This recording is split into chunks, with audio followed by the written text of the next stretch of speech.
Sonic is training Tails to run faster when he suddenly sees a floating, old-fashioned, glowing detective suit and stops in his tracks. He tells Tails to go home and tell the others. I hope Tails gets believed about that crazy thing happening. And Sonic chases it into a cave and says that he better be careful going in there because he doesn't want anyone getting the drop on him in there. Since when is Sonic the careful type? He then looks away from a really bright light, and then we cut to seeing a bunch of people going to a huge dance hall in another time and another place.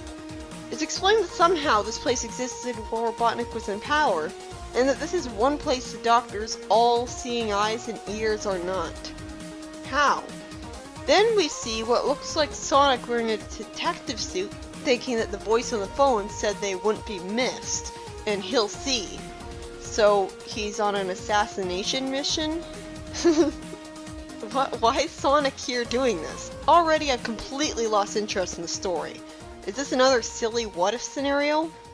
Then that would be fine if you just explained what it was right from the start. He immediately gets infatuated by just seeing Sally, who he's apparently never seen before, so I guess this isn't really Sonic and Sally. So I guess I'll just try to call her Miss Acorn. Miss Acorn says that she's the one who had called him. She says that she knows someone who could beat Robotnik, and all someone would have to do is find her friend Nicole at the Slippery Slide Factory's west side and bring her back to her.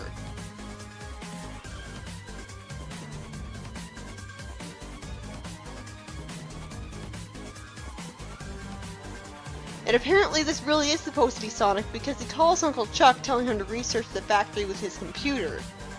At first I wondered if this was actually the alternate universe Sonic that I said looked like a second evil Sonic because of how he's dressed like an old-fashioned detective.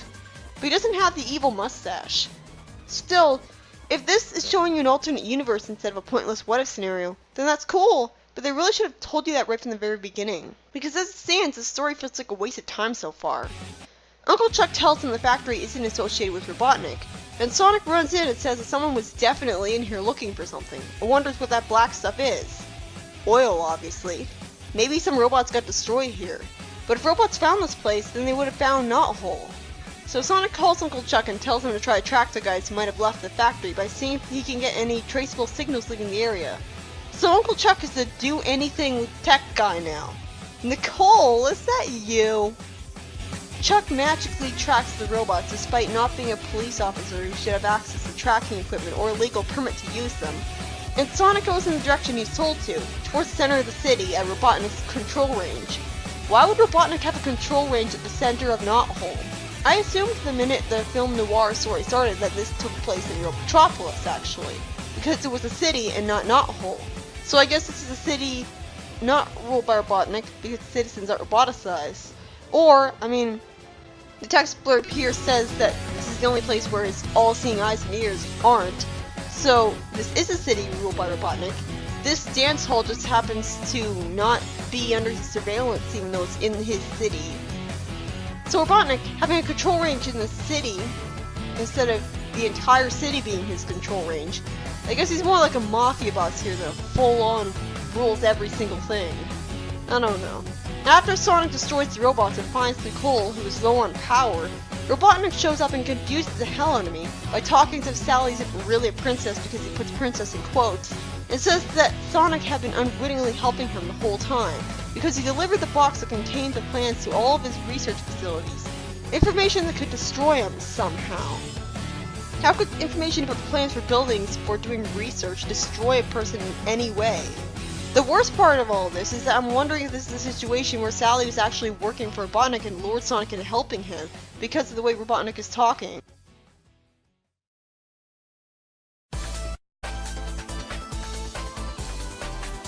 Sonic for some reason acts as if Sally being the princess of a rebellion was a bad thing, looking at her with disapproval for it. Maybe it's just that she didn't tell him about it. And Sally makes the excuse he had left too fast. Then she explains more understandably that if she had told him all the details, he might not have wanted the case, and that she downloaded all of Robotnik's files from the slide factory into Nicole's memory bank, but dropped Nicole by accident, because putting her in her pockets or something when she was leaving would be too hard.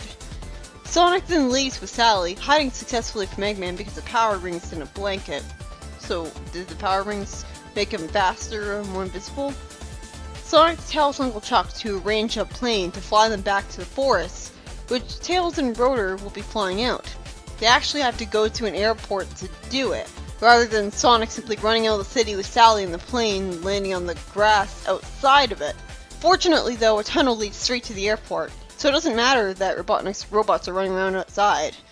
This is really confusing. It looks like it's Sally saying that she works alone because the text bubble is connecting to her, but with the word Sally in the text box, it must be Sonic saying it.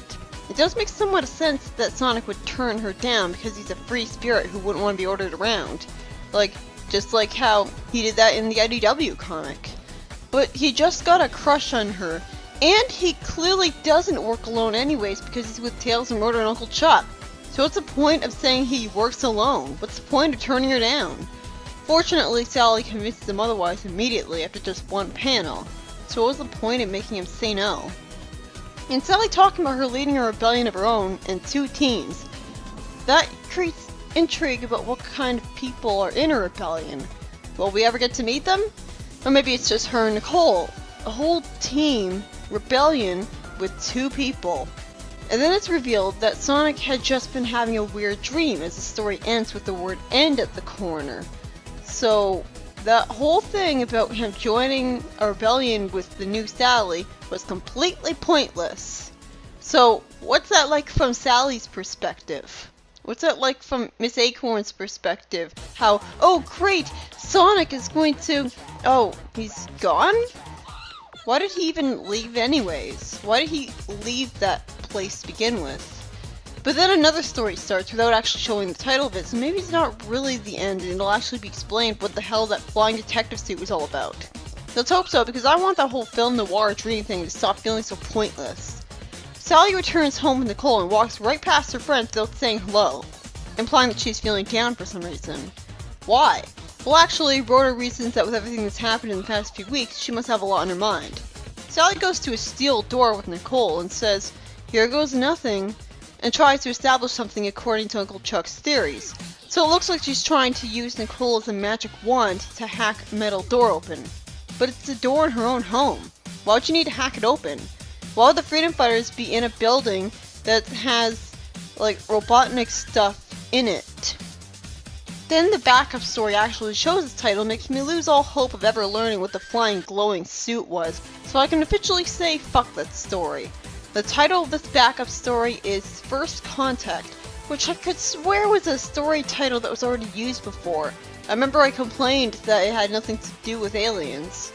She goes into a room with a giant computer in it. It says that with Nicole's sophisticated broadcasting system, more like magical, they can uplink to one of Robotnik's orbiting satellites.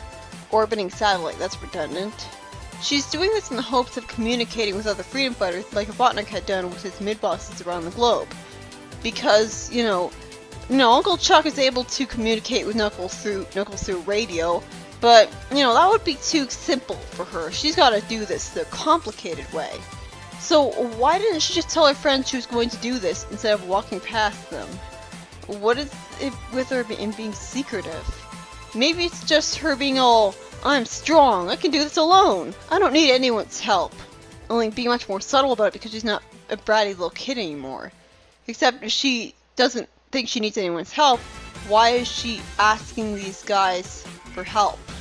She contacts the other freedom fighters and Knuckles and the Chaotix, and for what I can only assume is that they don't already know all of this, she wastes a whole bunch of comic space with a garbage recap of stuff we already know about. We could have just cut past all this to the end and given the previous story enough space to actually explain what the hell the flying suit was. I mean, the only explanation I can think of for it is that Sonic was sent that thing by an alternate dimension detective version of himself to transmit to him a story about what he did, making that adventure technically canon instead of just a dream. But why would he bother to do that?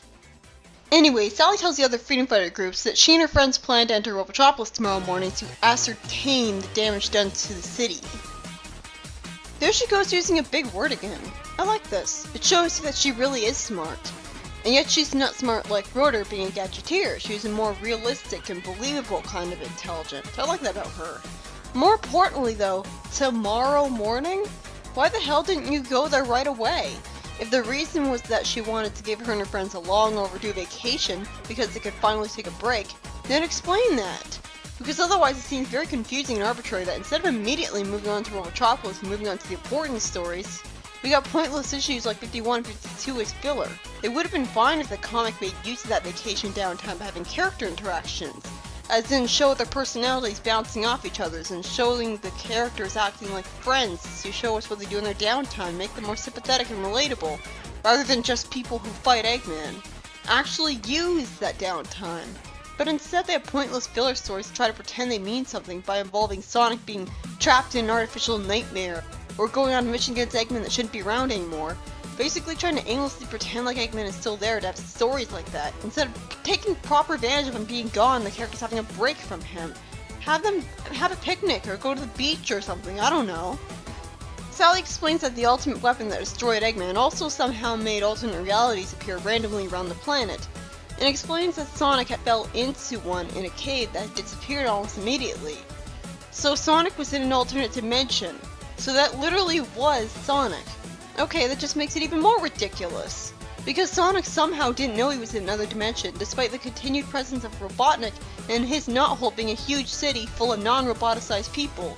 Somehow the same Sonic we know and love fell into this zone, failed to recognize the alternate version of Sally, was wearing the detective suit, I don't know, maybe it was sentient and forced him to wear it for kicks and took over his body, so that's why he knew he had Uncle Chuck to call in that zone who's already familiar with Sonic like him, and knew everything else that was going on. That is so stupid. I hope she's mistaken because I liked my explanation a lot better. Hell, that it being all a dream would have made more sense than that. Anyway, Sally reveals an intriguing concept that, just as I thought, not being a temporal zone indeed makes it harder to enter and exit, because now the only way in and out is through the Great Oak Slide. Again, this really should have been the case from the start of the series, because with them not really needing to hide Knothole from anyone at the moment, it feels like too little too late, and would have made a lot more sense for Eggman not knowing where Knothole was all that time, instead of it being just a random location in the forest that it could have easily stumbled into. I'll try to stop talking about that every time it's mentioned. The point is, this concept is frustrating to me because it sounds great, but it should have been the case right from the start. Otherwise, why didn't he find Knothole? Then, Sally loses contact with her friends because the satellite uplink had deteriorated for no reason, right before she could explain to them why they have to beware the zones. Also, why would she know for sure that the zone should be beware? Is she just assuming? And, well, you know, Sally, maybe if you hadn't wasted our goddamn time with a pointless recap about Sonic when being a fugitive, you could have had the time to tell them the vital information. Why the hell didn't you just start with that? And Sally just immediately gives up instead of trying to call again, even though her call was urgent. The main story was by a new writer called Tom Rolson, and he did not make a good first impression. This story was just pointless and confusing. And the sad part is, it would have been so easy for it to have been okay. Just explain right away that this film noir story is what had happened to an alternate universe Sonic.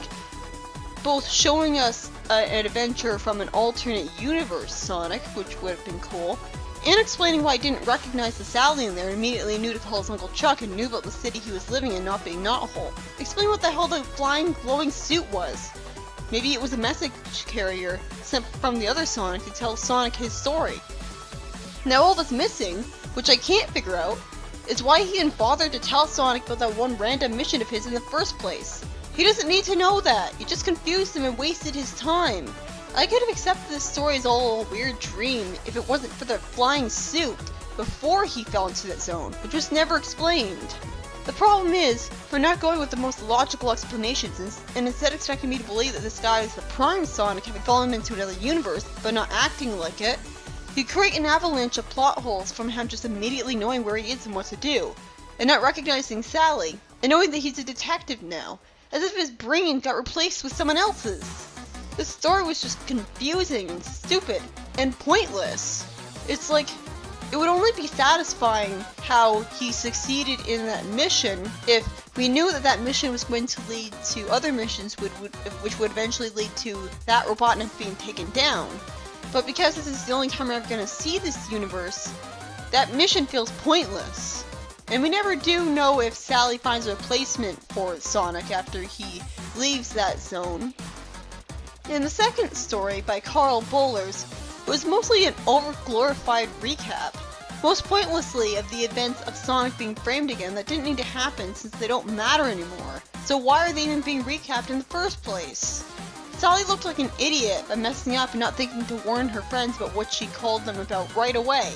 She could have just opened up with, "Don't go in the newly created zones, they could be dangerous," and then explained herself.